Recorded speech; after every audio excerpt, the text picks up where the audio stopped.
Welcome back to World Famous with Mr. Nez and Mr. Oz. Today we're going to do a Philly cheesesteak sandwich. We're using the classic ribeye cuts for this, cut up and thinly sliced.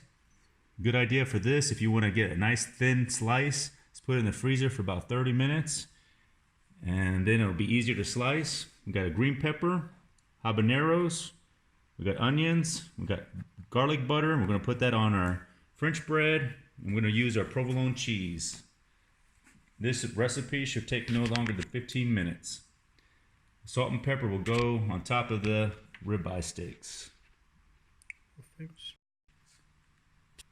Here we go. Everything is all chopped up. Ribeye is cut up really nice and small. Onions, green peppers, habaneros. Ready to add salt and pepper to the meat. And then we're going to stick the veggies inside the pan and start cooking. All right, we just added the meat. Vegetables are ready to go.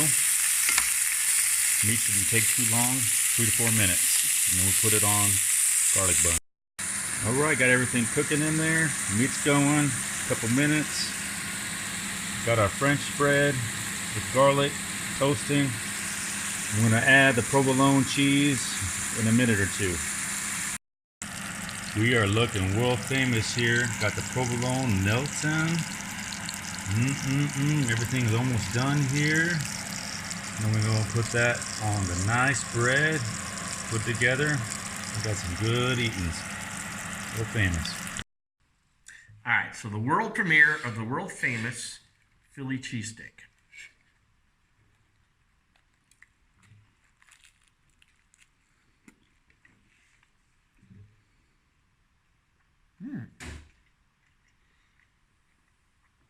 Outstanding. Very good. World famous.